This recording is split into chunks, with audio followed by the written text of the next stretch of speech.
خیبر Chronicles کے ساتھ میں ہوں مہنور راحت۔ آج کے اس نئے پوڈ کاسٹ میں ہم بات کریں گے کہ 2014 میں 14 نکات پر مشتمل نیشنل ایکشن پلان بنایا گیا تھا، جس کا مقصد ملک سے دہشت گردی کا خاتمہ تھا، اور اسے 2021 میں ری آرگنائز بھی کیا گیا تھا۔ مگر آج صبح خیبر پختونخوا میں صورتحال مختلف دکھائی دیتی ہیں۔ صوبائی حکومت نیشنل ایکشن پلان کے بجائے امن کے لیے الگ ٹی او آرز تیار کر رہی ہے۔ سوال یہ ہے کہ کیا اس نئے فریم ورک سے واقعی دیرپا امن ممکن ہوگا؟ اور اگر وفاق اور صوبہ ایک پیج پر نہیں تو صوبائی حکومت امن قائم کر سکتی ہیں؟ ہمیں جوائن کرنے کے لیے ہمارے ساتھ موجود ہے سینئر صحافی ہے، تجزیہ کار شمیم شاہد صاحب۔ ان سے بات کرتے ہیں۔ بہت شکریہ سر، مہربانی۔ یہ بتائیں سر کہ صوبائی حکومت نیشنل ایکشن پلان کے بجائے اپنی ٹرمز آف ریفرنس بنانا چاہتی ہے، تو کیا کہیں گے اس پر؟ اگر صوبہ اور وفاق ایک پیج پر نہیں تو کیسا ممکن ہے اکیلے امن قائم کرنے کے لیے؟ شکریہ جی۔ آپ دیکھیں نا، جو دہشت گردی کا مسئلہ ہے تو یہ قومی مسئلہ ہے، اور وفاقی حکومت اس کے خاتمے کے لیے یا اس پر میں کمی لانے کے لیے منصوبہ بندی کرے گی صوبوں کے تعاون سے اور مختلف سیاسی جماعتوں کے اعتماد میں لے کر۔ 2014 میں جب آرمی پبلک اسکول کا واقعہ ہوا تو اس کے فوراً بعد 20 دسمبر کو پشاور ہی میں ایک اجلاس ہوا تھا، اور اسی اجلاس میں نیشنل ایکشن پلان جو تھا دہشت گردی سے نمٹنے کے لیے اس کا فیصلہ ہوا اور اسٹیبلش ہو گیا تھا۔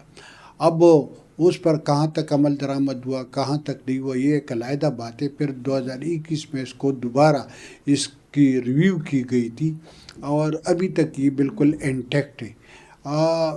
دیکھیں، اس وقت جو صورتحال ہے خیبر پختونخوا کی اور وفاقی حکومت کے درمیان، تو تقریباً محاذ آرائی پر ہے، بالکل، چونکہ وزیر اعلیٰ صاحب خود کہتا ہے کہ وہ محاذ آرائی کی سیاست کا چیمپئن ہے، اور وہ وفاق کے ساتھ تیار نہیں ہے، تیار نہیں دکھائی دیتا کہ وہ وفاق کے ساتھ تعاون کرے گا اور وفاق کے ساتھ صوبوں کی درپیش جو مسئلے ہیں، خیبر پختونخوا کو جو درپیش مسئلے اس میں حل کریں گے۔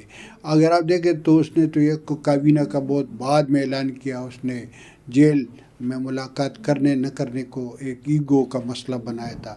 پھر جب صوبائی کابینہ بھی بن گئی تو انہوں نے صوبائی کابینہ میں پہلے سے، اگر آپ دیکھیں تو یہ تقریباً علی امین گنڈاپور کے وقت میں یہاں پر جو ٹیررزم تھا تو اسی پر بعض مباحثہ ہوا تھا۔ پھر صوبائی اسمبلی کے اسپیکر نے بابر سلیم سواتی صاحب نے ایک کمیٹی تشکیل دی، جس میں 30 ممبران تھے مختلف سیاسی جماعتوں کی، جو صوبائی اسمبلی میں ان کی نمائندگی ہے، وہ اس میں شامل تھے، اور اس کا مقصد یہ تھا کہ صوبائی خیبر پختونخوا میں جو دہشت گردی ہے یا جو civil action and law power جو قانون ہے اس پر غور و خوض کیا جائے، ایک طریقہ کار وضع کیا جائے، اور صوبائی حکومت کو یا وفاقی حکومت کو کچھ تجاویز دیں گے۔ اب مسئلہ یہ ہو گیا، جب سہیل افریدی صاحب نے چارج لیا تو انہوں نے 2-3 دن پہلے تمام سیاسی جماعتوں کے رہنماؤں سے رابطے کر دیے، اور ان سے کہا کہ وہ جو صوبائی اسمبلی یا صوبہ کی سطح پر دہشت گردی کے خاتمے کے لیے ان کی کوشش ہے تو اسی جرگہ میں شرکت کریں۔ آج سر سوال یہ ہے کہ یہ وفاق کے ساتھ کیوں نہیں شامل؟ کیا بنیادی وجہ کیا ہے؟ بنیادی وجہ تو سیاسی ہے، بالکل میرے خیال میں کوئی ذاتی مسئلہ نہیں ہے، بالکل سیاسی مسئلہ ہے۔ سیاسی مسئلہ یہ ہے کہ عمران خان جیل میں ہے اور ان کی مطالبہ ہے کہ اس کو رہا کیا جائے، اور اس کو جو پہلے کی اس حیثیت تھی وہ چاہتے ہیں کہ وہ دوبارہ وزیر اعظم بن جائے۔ مین مسئلہ تو سیاسی ہے، کوئی اور مسئلہ نہیں ہے۔ بات یہ ہے کہ لا اینڈ آرڈر کا مسئلہ ہے، ٹیررزم کا مسئلہ ہے، یہ ٹھیک ہے، امن و امان کا مسئلہ صوبائی مسئلہ ہے، مگر وفاق اسی میں کسی بھی وقت مداخلت بھی کر سکتا ہے، اور اس میں کسی بھی وقت صوبائی اسمبلی یا صوبائی حکومت جو فیصلہ کر دے اس میں وہ ترمیم بھی کر سکتا ہے، اس پر وہ اثر انداز بھی ہو سکتا ہے۔ صوبائی حکومت وفاق کو نظر انداز کر کے کوئی بھی فیصلہ کر دے تو میرے خیال میں اس کے نتائج صحیح نہیں ہوں گے، اس کے وہی نتائج حاصل نہیں ہو سکتے جو جن کی توقع ہے۔ توقع یہ ہے کہ خیبر پختونخوا میں امن و امان قائم ہو، دہشت گردی کا خاتمہ ہو، یہاں کی دیگر مسائل حل ہو، اور یہ وفاق کے بغیر، وفاق کو اعتماد میں لیے بغیر نہیں ہو سکتے۔ چاہے سہیل آفریدی صاحب لاکھ کوشش کر دیں، مگر جب تک وفاق کی رضامندی نہ ہو، وفاق کی صلاح مشورہ نہ ہو، تب تک یہ مسائل حل نہیں ہو سکتے۔ اور یہ تو بہت سیریس مسئلہ ہے۔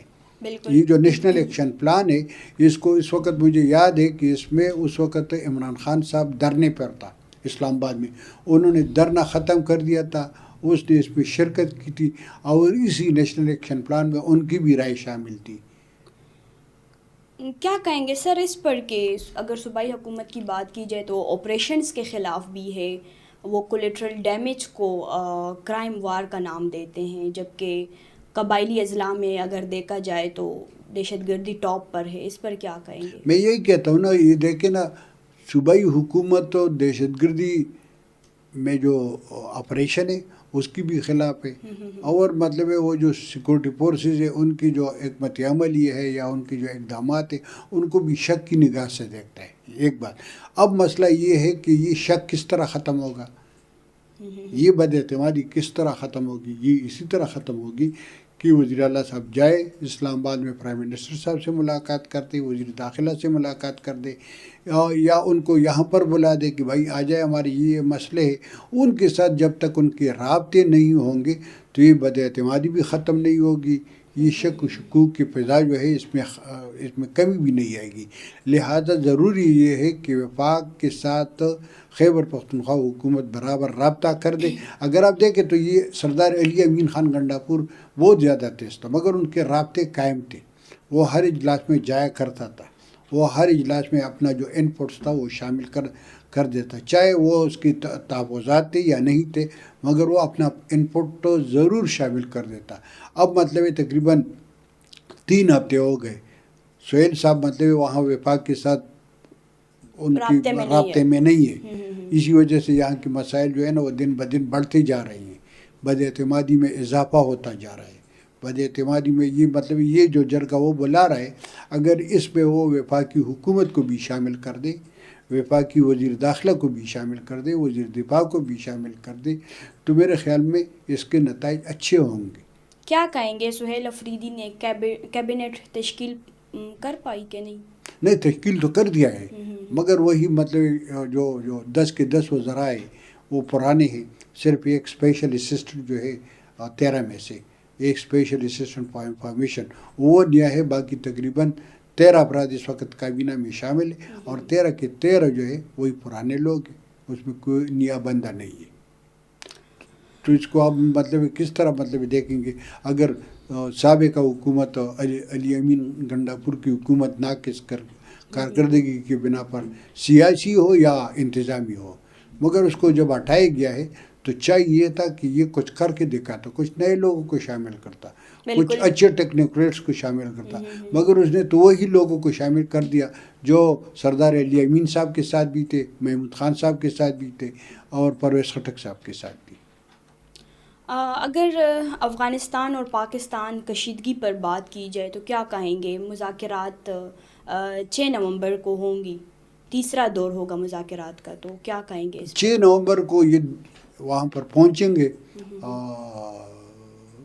استنبول، اور 7 نومبر سے باقاعدہ شروع ہوں گی، مگر آج بھی جو وزیر داخلہ صاحب ہے وہ آج بھی وہاں پر ترکی جا رہے ہیں اور ترکی حکام کے ساتھ بھی مذاکرات کر رہے ہیں۔ میرے خیال میں مسئلہ تو یہی ہے، یہ افغانستان کا مسئلہ ہے، اور وہاں پر یہاں سے جو افغان نیشنل کے ایواکویشن کا انخلاء کا مسئلہ ہے، اسی پر ڈسکس ہوں گے۔ میرے خیال میں مذاکرات جاری رہیں گے، اور کچھ شرائط بھی دونوں اطراف کی جانب سے پیش کیے جائیں گے۔ بہرحال اچھی بات یہ ہے کہ جو میڈیٹر ہے، جس میں ترکی ہے، جس میں قطر ہے، جس میں ایران ہے، جس میں چین ہے، وہ کسی بھی قیمت پر ان دونوں ممالک کو کے درمیان جنگ نہیں چاہتے. وہ چاہتے ہیں کہ مسائل بھی حل ہو. اگر مسائل حل بھی نہیں ہو تو ڈیڈ لاک جیسی صورتحال ہو کہ جس طرح کنڈیشنل سیز فائر ہو کہ آپ یہ نہیں کریں گے، آپ وہ نہیں کریں گے. تو میرے خیال میں سیز فائر جاری رہے گا. یہ بہت اچھی بات ہے. دونوں ممالک کے درمیان اگر مطلب بات چیت کے ذریعے مسائل حل ہو جائے تو یہ دونوں ممالک کے فائدے میں ہوگا. تو کیا سمجھتے ہیں سر اس مذاکرات سے کیا ہوگا؟ کیا افغان طالبان اپنے سرزمین سے ٹیرر گروپس کو ختم کر پائیں گے کہ نہیں؟ دیکھیں نا، وہ مشکل ہے. میں پہلے سے کہہ دیتا ہوں نا کہ وہاں سے مطلب وہ جو ہمارے ٹی ٹی پی والے گئے تھے 2009 میں، اور اس کے بعد پھر 2014 میں، کچھ پھر بعد میں چلے گئے. تو یہ جب وہاں پر گئے ہیں تو ان کا یہ کہنا ہے کہ افغانستان میں مہمانوں کی حیثیت سے رہ رہے ہیں. کچھ ہمارے جو شمالی وزیرستان کے لوگ تھے جو ضرب آپریشن شروع ہوا وہاں سے چلے گئے تھے.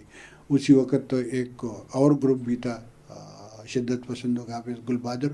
تو یہ دونوں گروپ وہاں پر گئے اور وہاں پر ان لوگوں کا یہ کہنا ہے کہ یہ مہمانوں کی حیثیت سے رہ رہے ہیں اور یہ یہاں سے افغانستان سے پاکستان نہیں جاتے. جبکہ ان کا یہ بھی کہنا ہے کہ پاکستان میں جو دہشت گردی ہو رہی ہے وہ ان کا اپنا اندرونی مسئلہ ہے، کیونکہ ان کا وہ یہ بھی ایک موقف ہے کہ فینسنگ ہوئی ہے، خاردار باڑ لگائے گیا ہے، اس باڑ سے کوئی نہیں جا سکتا.